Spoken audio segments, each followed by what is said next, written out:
Good evening dear student, आप सभी का बीटी क्लासेस में स्वागत है। अगर आप सभी लोग मेरे इस चैनल पर नए हैं तो चैनल को सब्सक्राइब करें, वीडियो को लाइक करें, कमेंट बॉक्स में जाकर कमेंट करें कि आप लोगों को मेरी ये क्लासेस कैसी लग रही हैं और ज़्यादा से ज़्यादा लोगों को शेयर करें। चलिए हम अपने सेशन को स्टार्ट करते हैं। अपने सेशन को स्टार्ट करने से पहले एक बार हम फिर से आप लोगों को बता दें कि इसके पहली क्लास में हमने भी उत्तराखंड पीसीएसजे 2021 जीके जीएस से पूछे गए 50+ क्वेश्चन को सॉल्व करवाया। आज हम उत्तराखंड पीसीएसजे से लॉ से पूछे गए क्वेश्चन को सॉल्व करवाएंगे, जिसका पार्ट 1 आज हम लोग देखेंगे। चलिए हम अपने सेशन को स्टार्ट करते हैं। आप सभी लोग मेरे इस चैनल से ऐसे ही जुड़े रहिए।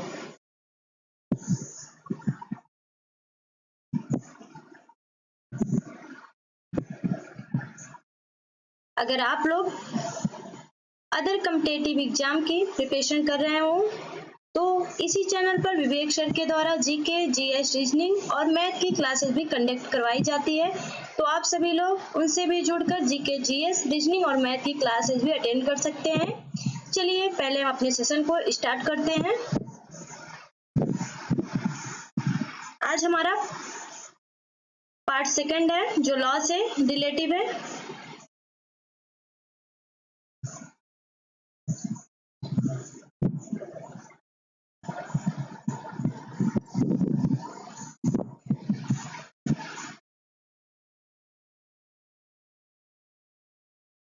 हमारा पहला क्वेश्चन नंबर 51 और देखते हैं हमारा पहला क्वेश्चन नंबर 51 क्या कहता है।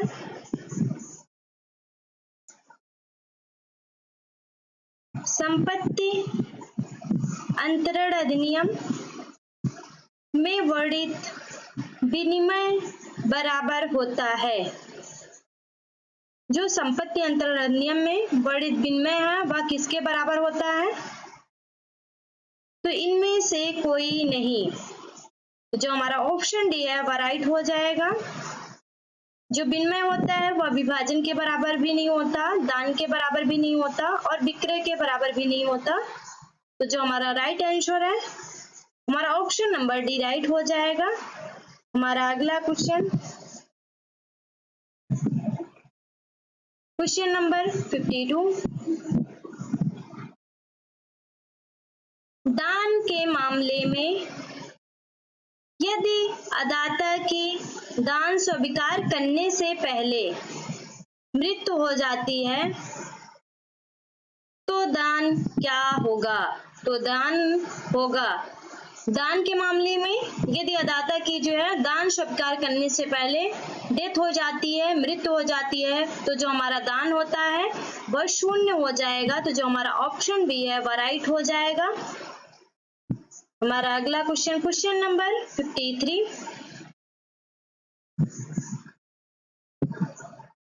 संपत्ति अंतरण अधिनियम की धारा 100 के अंतर्गत एक भार को, संपत्ति अंतरण अधिनियम की धारा 100 के अंतर्गत हमारा जो सेक्शन है वह 100 है के अंतर्गत जो है एक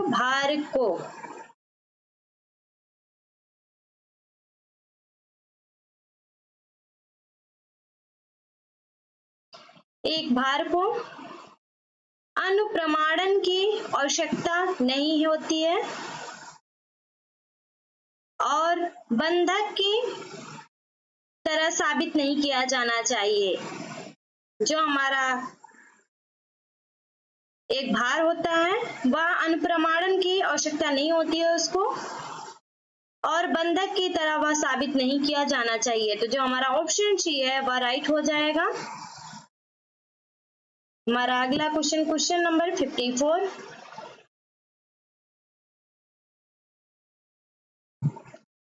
निम्नलिखित में 3 मामलों में से कौन सा अचल संपत्ति का पट्टा केवल पंजीकृत दस्तावेज द्वारा किया जा सकता है? केवल जो है पंजीकृत दस्तावेज द्वारा किया जा सकता है।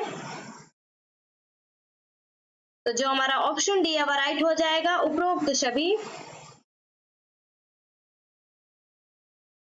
हमारा अगला क्वेश्चन, क्वेश्चन नंबर 55,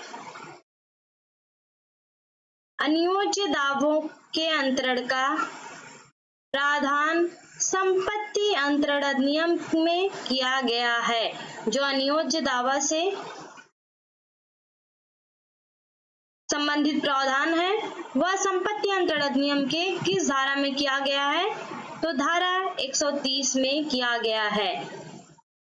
तो जो हमारा ऑप्शन ए है वह राइट हो जाएगा। हमारा अगला क्वेश्चन, क्वेश्चन नंबर 56,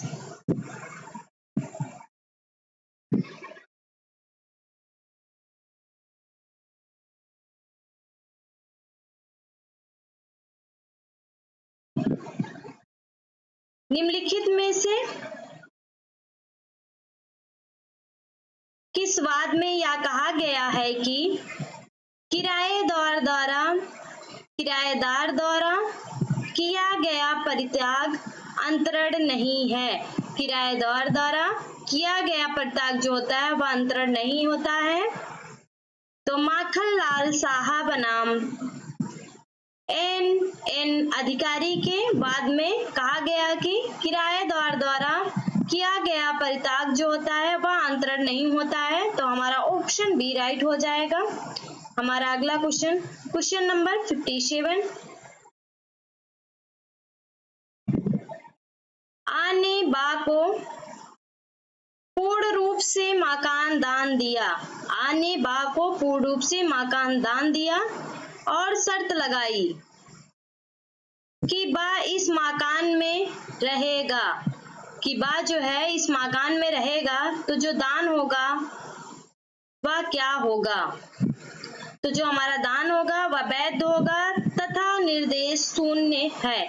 तो जो हमारा ऑप्शन सी है वह राइट हो जाएगा। हमारा अगला क्वेश्चन, क्वेश्चन नंबर 58, दोहरी संभाव्यता का नियम। दोहरी संभाव्यता का नियम निम्नलिखित में से किस वाद में प्रतिपादित किया गया? दोहरी संभाव्यता का नियम निम्नलिखित में से किस वाद में जो है प्रतिपादित किया गया? व्हिटबी बनाम मिचेल के वाद में जो है दोहरी संभाव्यता के नियम को प्रतिपादित किया गया। तो जो हमारा ऑप्शन ए है वह राइट हो जाएगा। हमारा अगला क्वेश्चन, क्वेश्चन नंबर 59,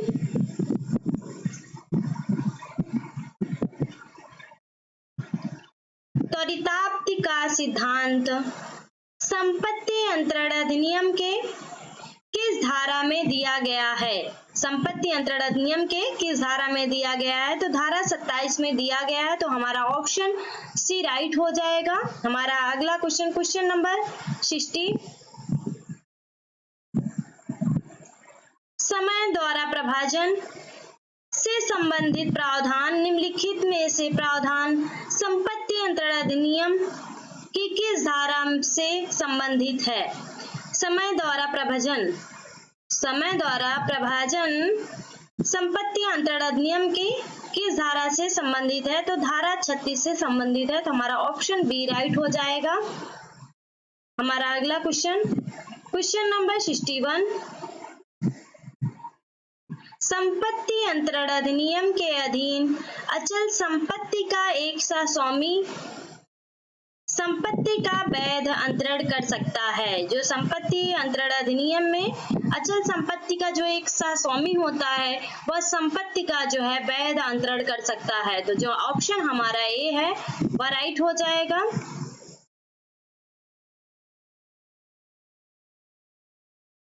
हमारा अगला क्वेश्चन, क्वेश्चन नंबर 62,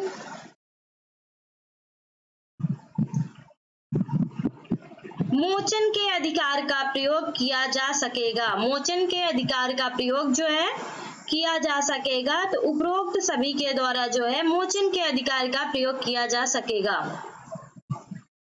केवल बंधक ग्रहीता को बंधक धन अदा करके, न्यायालय में जमा करके, बंधक जो धन होता है उसको न्यायालय में जमा करके, केवल मोचन के लिए नियमित दावा दाखिल करके। तो उपरोक्त सभी के द्वारा जो है मोचन के अधिकार का प्रयोग किया जा सकता है। तो हमारा ऑप्शन डी राइट हो जाएगा। हमारा अगला क्वेश्चन नंबर 63। साम्या को चाहने वाले व्यक्ति को साम्यानुकूल आचरण करना ही होगा। साम्या को चाहने वाले व्यक्ति को साम्यानुकूल आचरण करना ही होगा। कब विधि का आधार संपत्ति अंतरण अधिनियम की निम्नलिखित में से किस धारा से है? तो जो धारा 51 है उससे संबंधित है। तो हमारा ऑप्शन सी राइट हो जाएगा। हमारा अगला क्वेश्चन नंबर 64।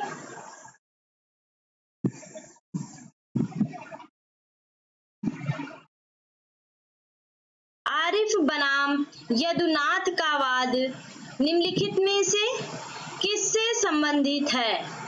आरिफ बनाम यदुनाथ का जो केस है वह भागिक पालन से संबंधित है। तो जो हमारा ऑप्शन सी है वह राइट हो जाएगा। हमारा अगला क्वेश्चन नंबर 65।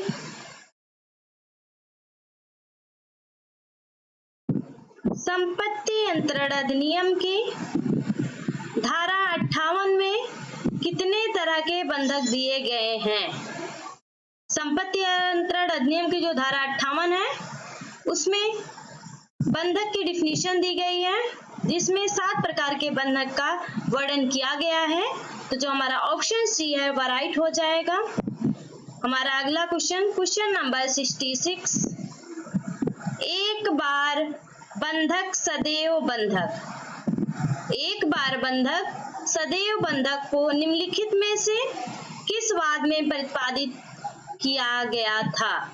एक बार अगर कोई संपत्ति है वह बंधक रखी जा रही है, कोई वस्तु है वह बंधक रखी जा रही है, वह सदैव बंधक होगी, या किस वाद में कहा गया? तो जो नोक्स एंड कंपनी बनाम राइस के केस में जो है ऐसा कहा गया। तो जो हमारा ऑप्शन ए है वह राइट हो जाएगा। हमारा अगला क्वेश्चन नंबर 67 और देखते हैं हमारा अगला क्वेश्चन नंबर 67 क्या कहता है? पट्टे का पर्यावसान हो सकता है। पट्टे का पर्यावसान हो सकता है। तो उपरोक्त सभी से केवल समय बीत जाने से, केवल विवक्षित समर्पण से, केवल संपारण से, तो उपरोक्त सभी से जो हमारा ऑप्शन डी है वह राइट हो जाएगा। हमारा अगला क्वेश्चन नंबर 68। धूला भाई बनाम मध्य प्रदेश राज्य का वाद सिविल प्रक्रिया संहिता के अंतर्गत निम्नलिखित में से किससे संबंधित है? जो धूला भाई बनाम मध्य प्रदेश राज्य का केस है वह किससे संबंधित है? तो वह केस हमारा सिविल न्यायालय के क्षेत्राधिकार से संबंधित है। सिविल न्यायालय के क्षेत्राधिकार से संबंधित है। तो जो हमारा ऑप्शन ए है वह राइट हो जाएगा। हमारा अगला क्वेश्चन नंबर 69। सर्वोच्च न्यायालय के निम्नलिखित निर्णयों में से किसका संबंध रिट याचिकाओं में प्रांग न्याय के लागू होने से है? जो हमारा प्रांग न्याय है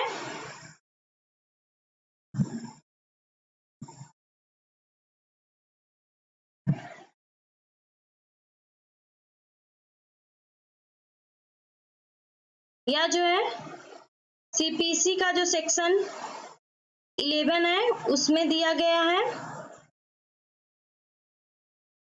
दरियाव बनाम उत्तर प्रदेश राज्य के केस में जो है, तो जो हमारा ऑप्शन बी है वह राइट हो जाएगा।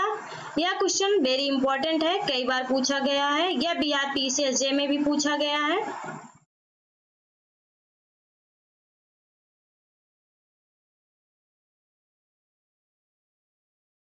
हमारा अगला क्वेश्चन नंबर 70।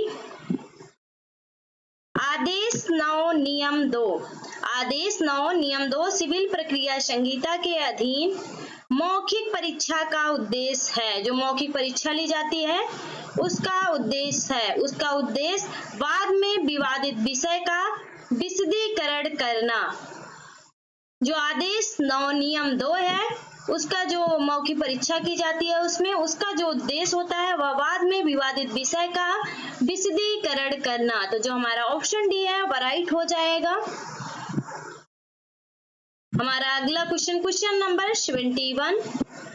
एक पक्षी अज्ञाप्ति के विरुद्ध निम्नलिखित में से कौन सा उपचार प्राप्त किया जा सकता है? एक पक्षी डिक्री के विरुद्ध जो है निम्नलिखित में से कौन सा उपचार प्राप्त किया जा सकता है? तो जो हमारा ऑप्शन सी है वह राइट हो जाएगा, ए और बी दोनों। हमारा अगला क्वेश्चन नंबर 72।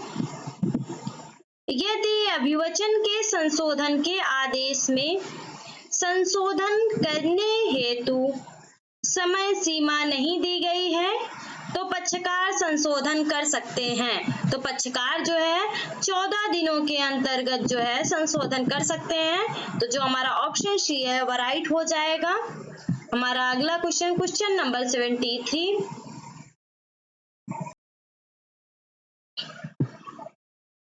आदेश के भंग या अवज्ञा के परिणाम स्वरूप सिविल कारागार में निरोध की अवधि अधिक नहीं होगी। आदेश के भंग या अवज्ञा के परिणाम स्वरूप सिविल कारागार में निरोध की अवधि जो है वह अधिक नहीं होगी।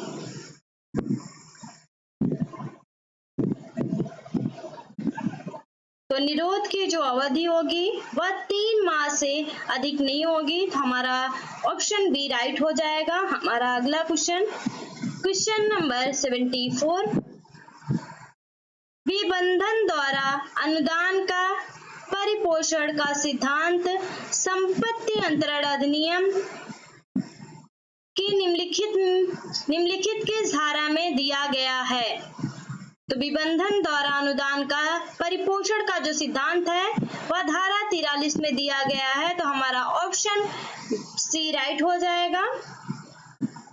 हमारा अगला क्वेश्चन नंबर 75। जहां एक वाद सिविल प्रक्रिया संहिता के आदेश 10 नियम 8 के अंतर्गत पूर्णतः या आंशिक रूप से निरस्त कर दिया गया है, वहां वादी नया वाद लाने से वर्जित रहेगा। वहां जो है वादी नया वाद लाने से वर्जित रहेगा। तो जो हमारा ऑप्शन बी है वह राइट हो जाएगा। हमारा अगला क्वेश्चन नंबर 76। सिविल प्रक्रिया संहिता की धारा 89 निम्नलिखित में से किससे संबंधित है? जो हमारा धारा 89 है वह किससे संबंधित है? तो वह जो है न्यायालय के बाहर विवादों के निपटारे से संबंधित है। तो जो हमारा ऑप्शन सी है वह राइट हो जाएगा। हमारा अगला क्वेश्चन नंबर 77। निर्णय का अर्थ है न्यायाधीशों द्वारा डिक्री या आदेश के आधारों पर किए गए कथन। न्यायाधीश द्वारा डिक्री या आदेश के आधार पर जो कथन किए जाते हैं उसे ही निर्णय या डिसीजन कहते हैं। तो जो हमारा ऑप्शन बी है वह राइट हो जाएगा। हमारा अगला क्वेश्चन नंबर 78। सिविल प्रक्रिया संहिता के अंतर्गत निम्नलिखित प्रावधानों में से किसमें वाद पत्र को वाद हेतुक न होने के कारण न्यायालय द्वारा अस्वीकार कर दिया जाएगा? न्यायालय द्वारा जो है अस्वीकार कर दिया जाएगा। तो आदेश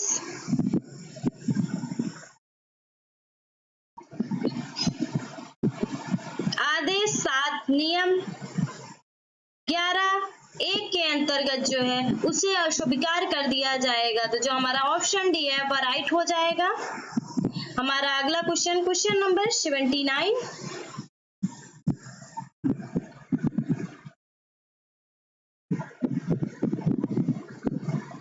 सिविल प्रक्रिया संहिता के अंतर्गत अपील न्यायालयों की शक्तियों के संबंध में निम्नलिखित में से कौन सा कथन सही नहीं है?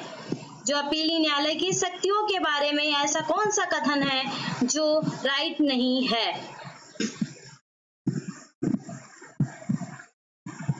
या विवादक विरचित कर उन्हें विचारण के लिए निर्देशित कर सकता है, यह कथन जो है हमारा राइट नहीं है। तो जो हमारा ऑप्शन डी है वह राइट हो जाएगा। हमारा अगला क्वेश्चन नंबर 80, सिविल प्रक्रिया संहिता के अंतर्गत निम्नलिखित में से किस आदेश की अपील नहीं होगी? किस आदेश की जो है अपील नहीं होगी? तो धारा 35 खा के आदेश की जो है अपील नहीं होगी। तो हमारा ऑप्शन बी राइट हो जाएगा।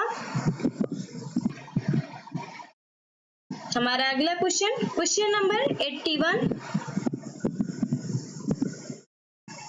हम अपने अगले क्वेश्चन को पढ़ाने से पहले आप लोगों को एक बार फिर से बता दें कि इसी चैनल पर विवेक सर के द्वारा जीके, जीएस, रीजनिंग और मैथ की क्लासेस भी कंडक्ट करवाई जाती है। अगर आप सभी लोग विवेक सर के द्वारा जीके, जीएस, रीजनिंग और मैथ की क्लासेस अटेंड करना चाहते हैं तो प्ले लिस्ट में जाकर विवेक सर के द्वारा ली गई, कंडक्ट करवाई गई क्लासेस वहां पे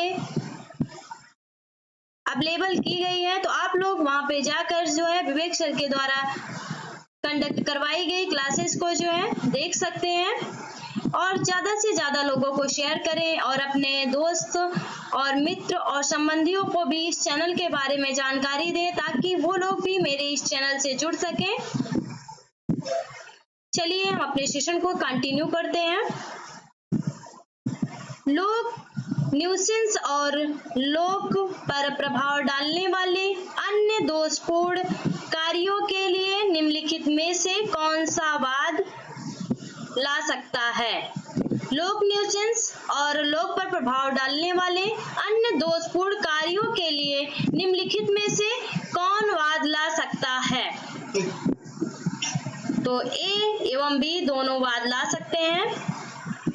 केवल महाधिवक्ता, केवल दो या दो से अधिक व्यक्ति जो है न्यायालय की अनुमति से जो है कंसेंट से वाद ला सकते हैं। तो इस प्रकार हमारा ऑप्शन डी राइट हो जाएगा। हमारा अगला क्वेश्चन नंबर 82, तथ्यों का एक समूह उनसे संबंधित विधि के साथ वादी को प्रतिवादी के विरुद्ध उपचार का अधिकार प्रदान करता है, इसे कहा जाता है, इसे जो है कहा जाता है, तो इसे वाद हेतु कहा जाता है। तो जो हमारा ऑप्शन सी है वह राइट हो जाएगा। हमारा अगला क्वेश्चन नंबर 83, पक्षकार की मृत्यु पर एक वाद की क्या स्थिति होगी? पक्षकार की मृत्यु पर जो है एक वाद की क्या स्थिति होगी?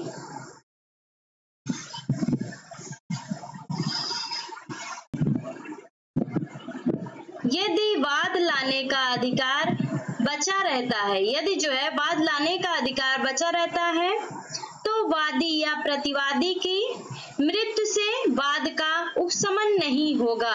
यदि जो है वाद लाने का अधिकार बचा रहता है तो वादी या प्रतिवादी किसी की भी मृत्यु हो जाए तो वाद का जो है उपशमन नहीं होता है। तो हमारा ऑप्शन डी राइट हो जाएगा। हमारा अगला क्वेश्चन नंबर 84, सिविल प्रक्रिया संहिता के किस भाग में वाद संस्थित करने के स्थान के बारे में जो है वर्णन है? तो भाग 1 में जो है वाद संस्थित करने का स्थान जो है उसके बारे में वर्णन किया गया है। तो जो हमारा ऑप्शन नंबर ए है वह राइट हो जाएगा। हमारा अगला क्वेश्चन नंबर 85, वह परिस्थिति जहां एक ऐसे व्यक्ति को वाद में सम्मिलित नहीं किया गया है जो कि या तो आवश्यक पक्षकार था या उचित पक्षकार था को कहेंगे, को जो है हम क्या कहेंगे? तो को जो है असंयोजन कहेंगे। तो जो हमारा ऑप्शन ए है वह राइट हो जाएगा। हमारा अगला क्वेश्चन नंबर 86, का आभूषणों का एक बक्सा खा जो उसके क्षेत्र का एक प्रतिष्ठित व्यक्ति है के पास रखता है। गा का अभिवचन है, गा का जो है अभिवचन है कि आभूषण का ने उससे सदोष अभिप्राप्त किए थे और वह उन्हें खा से लेने का दावा करता है। विधिक तौर पर निम्नलिखित में से कौन सा विकल्प खा का होगा? निम्नलिखित तौर पर कौन सा विकल्प खा का होगा? का एवं गा के विरुद्ध अंतराभिवाची वाद लाए। तो जो हमारा ऑप्शन सी है वह राइट हो जाएगा। हमारा अगला क्वेश्चन, क्वेश्चन नंबर 87, निम्नलिखित में से कौन सी विवाद निपटारा प्रक्रिया सिविल प्रक्रिया संहिता की धारा 89 के अंतर्गत संदर्भित नहीं है? कौन सी जो है प्रक्रिया है जो विवाद निपटारा प्रक्रिया धारा 89 के अंतर्गत जो है संदर्भित नहीं है? तो वह जो है वार्ता संदर्भित नहीं है। तो हमारा ऑप्शन बी राइट हो जाएगा। हमारा अगला क्वेश्चन 88, सिविल प्रक्रिया संहिता के आदेश 6 नियम 2 के अंतर्गत निम्नलिखित में से कौन अभिवचन के मूल नियम है?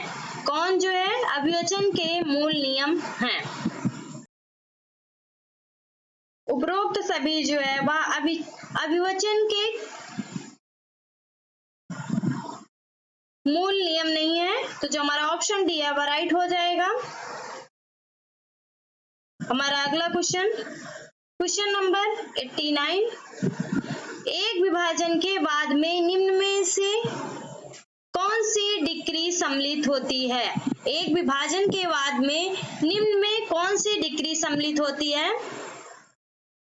ए एवं सी दोनों, केवल प्रारंभिक डिक्री भी और अंतिम डिक्री भी शामिल होती है। तो हमारा ऑप्शन डी राइट हो जाएगा। हमारा अगला क्वेश्चन, क्वेश्चन नंबर 90, सिविल प्रक्रिया संहिता की निम्नलिखित कौन सी धारा विधायी निकायों के सदस्यों की सिविल मामलों में गिरफ्तारी और निरोध से संबंधित है? कौन सी धारा जो है विधायी निकायों के सदस्यों की जो है सिविल मामलों में गिरफ्तारी और निरोध से संबंधित है? तो जो हमारा सेक्शन 135 पे है वह संबंधित है। तो हमारा ऑप्शन सी राइट हो जाएगा। हमारा अगला क्वेश्चन, क्वेश्चन नंबर 91, सिविल प्रक्रिया संहिता की निम्नलिखित में से कौन सी धारा वाद के स्थगन के संबंधित है? वाद के स्थगन से संबंधित है। तो जो हमारा धारा 10 है वह वाद के स्थगन से संबंधित है। हमारा अगला क्वेश्चन, क्वेश्चन नंबर 92, निम्नलिखित में से सिविल प्रक्रिया संहिता की धारा अधिवक्ता पर प्रक्रिया की तामील से संबंधित है। अधिवक्ता पर जो है प्रक्रिया की तामील से संबंधित है। तो जो हमारा ऑप्शन सी है, आदेश 3 नियम 5 जो है अधिवक्ता पर प्रक्रिया की तामील से संबंधित है। तो हमारा ऑप्शन ए राइट हो जाएगा। हमारा अगला क्वेश्चन, क्वेश्चन नंबर 93, निम्नलिखित में से किस वाद में उच्चतम न्यायालय ने यह धारित किया कि जहां प्रति परीक्षा के दौरान जब साक्षी कुछ भ्रमित हो तो उससे सच्चाई निकलवाने हेतु न्यायालय प्रश्न पूछ सकता है? उससे जो है न्यायालय प्रश्न पूछ सकता है। तो राजस्थान बनाम एनी के वाद में जो है कहा गया। तो जो हमारा ऑप्शन ए है वह राइट हो जाएगा। हमारा अगला क्वेश्चन, क्वेश्चन नंबर 94, निम्नलिखित में से कौन सा आधार अस्थायी व्यादेश हेतु एक उचित आधार सिविल प्रक्रिया संहिता के अधीन नहीं है? निम्नलिखित में से कौन सा आधार जो है अस्थायी व्यादेश हेतु एक उचित आधार सिविल प्रक्रिया संहिता के अधीन नहीं है? या कि विवादग्रस्त संपत्ति की सरकार द्वारा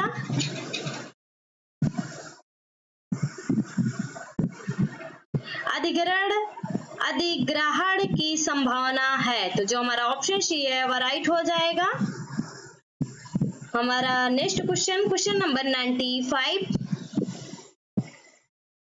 भारतीय साक्ष्य अधिनियम की निम्नलिखित में से कौन सी धारा इलेक्ट्रॉनिक्स हस्ताक्षर के बारे में प्रमाणकर्ता प्राधिकारी की राय को सुसंगत बनाती है? तो जो धारा 47A है वह जो है सुसंगत बनाती है। तो हमारा ऑप्शन बी राइट हो जाएगा। हमारा नेक्स्ट क्वेश्चन नंबर 96, एक अभियुक्त द्वारा की गई संस्वीकृति दूसरे अभियुक्त के विरुद्ध भारतीय साक्ष्य अधिनियम की निम्नलिखित किस धारा के अधीन जो है सुसंगत है?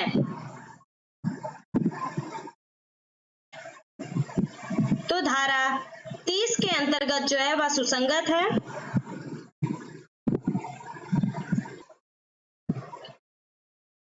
हमारा नेक्स्ट क्वेश्चन नंबर 97, भारतीय साक्ष्य अधिनियम की निम्नलिखित में से कौन सी धारा द्वितीयक साक्ष्य से संबंधित है?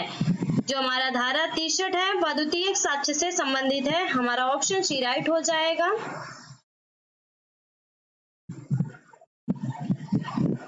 मृत्युकालिक, हमारा नेक्स्ट क्वेश्चन नंबर 98, मृत्युकालिक कथन को साक्ष्य में ग्राह्य होने के लिए निम्नलिखित में से क्या आवश्यक नहीं है?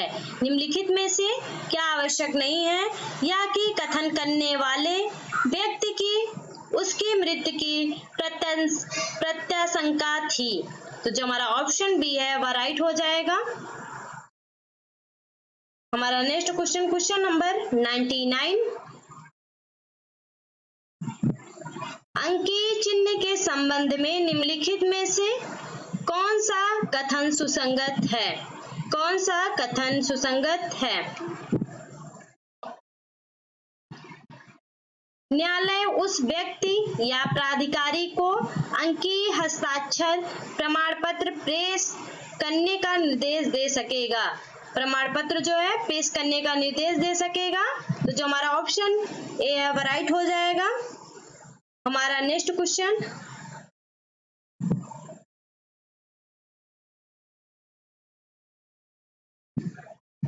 नंबर 100, अभियोजन पक्ष को अपने साक्षी से सूचक प्रश्न पूछने की अनुमति कब दी जा सकती है? तो अपने साक्षी से जो है सूचक प्रश्न पूछने की अनुमति कब दी जा सकती है? जब साक्षी को पक्षद्रोही घोषित किया जाए। तो ऑप्शन हमारा सी राइट हो जाएगा। हमारा नेक्स्ट क्वेश्चन और लास्ट क्वेश्चन,